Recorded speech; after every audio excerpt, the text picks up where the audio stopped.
Hello everyone, Radhe Radhe. तो मेरी offline classes हो गई हैं शुरू आज से।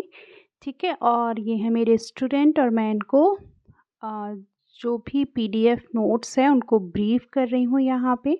और आज हमारा हो रहा है बेकिंग। ठीक है, तो फर्स्ट डे हमारा होता है टूल इंट्रोडक्शन और बेकिंग, तो हम यहाँ पे वही कर रहे हैं। और साथ साथ ही मुझे क्लास के पहले ही एक 1 kg केक का ऑर्डर आ गया था, तो मैंने क्लास स्टार्ट होने के पहले ही उसको बेक करने के लिए रख दिया था और साथ साथ मेरा केक भी बेक हो गया। जैसे ही मेरी क्लास ख़त्म हुई मैंने जल्दी से व्हिपिंग क्रीम निकाली और उसको बाहर थोड़ा सा ठंडा होने के लिए बाउल में इस तरीके से मेज़र करके रख दिया, मुझे जितनी भी क्रीम चाहिए रहती है। और साथ साथ ही मैंने 1/2 kg एक केक का ऑर्डर साथ में और आ गया था मुझे, जो कि था स्ट्रॉबेरी फ्लेवर का। तो उसके लिए भी मैंने यहाँ पे स्पॉन्ज जो है बेक करने के लिए रखा, तो उसी के लिए मैं यहाँ पे मेज़र कर रही हूँ।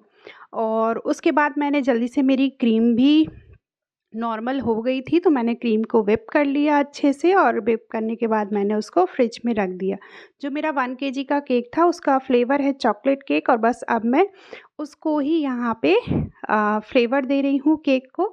ठीक है, और उसको भी मैं अच्छे से फ्रिज में ठंडा होने के लिए इसके बाद रख दूँगी। तो ये काम बहुत ही फटाफट मुझे करना पड़ रहा था, क्योंकि 4 बजे, साढ़े 4 बजे तक मेरी क्लास ख़त्म हुई थी और 7 साढ़े 7 बजे तक ये दोनों केक मुझे देने थे। और इतने बीच में ही मेरा 1/2 kg वाला जो स्ट्रॉबेरी केक बनने वाला था उसका स्पॉन्ज भी बन के रेडी हो गया। मैंने इसको कुकर में ही बेक कर लिया था, क्योंकि एक ही स्पॉन्ज था। और बस जब तक मेरे केक ठंडा हो रहा था और दूसरा केक फ्रिज में अच्छे से चिल हो रहा था, उतनी देर में मैंने स्पेयर जो काम होता है वो फिनिश किया यहाँ पे। तो सबसे पहले मैंने जो बॉक्सेस थे उसके लिए उनको रेडी किया इस तरीके से, और उनको बना के मैंने रख दिया, ताकि बाद में जब कस्टमर आए तो उस टाइम पे मेरे पास ये वाला काम ना रहे, बस मेरे केक रेडी करना ही रहे। तो इस तरीके से जब आपका केक का वेटिंग टाइम होता है तो आप उस टाइम में इस तरीके के जो छोटे छोटे काम होते हैं उनको आप फिनिश कर सकते हो।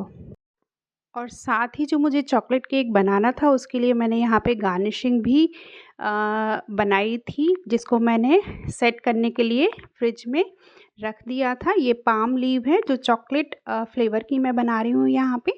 ठीक है, चॉकलेट की ये पाम लीव जो कि केक पर हम लगाएंगे।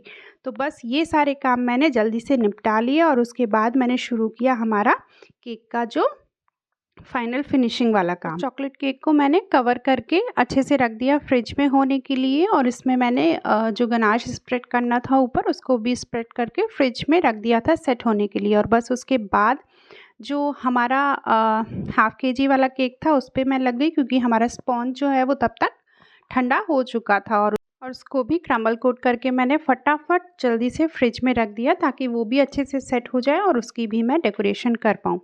बस अब ये मैं फाइनल फिनिशिंग दे रही हूँ यहाँ पे चॉकलेट केक की हमारे। और बस इतना करते करते ही मेरी बेटी भी जाग चुकी थी। सो बीच में मैंने उसको भी थोड़ा सा टाइम दिया, पैम्पर किया उसको, और उसके बाद मैं लग गई हूँ मेरे जो फाइनल 1/2 kg वाला केक था। आज का मेरा फाइनल वर्क यही था, और बस उसको मैंने फिनिश किया जल्दी जल्दी अच्छे से। और बस मेरा आज का काम यहाँ पे रेडी हो चुका था। तो आपको ये मेरा मिनी ब्लॉग कैसा लगा मुझे कमेंट करके प्लीज़ ज़रूर बताइएगा। और बस ये करते करते ही मेरी बेटी मेरे पास आई, और मेरा कैमरा और लाइट्स दोनों ही ऑन थे, तो बस वो थोड़ा सा एक्टिंग करने लगी और हमने भी खूब मस्ती की वहाँ पे। और बस उसके बाद मैंने जो आज का फैला हुआ था उसको समेटा,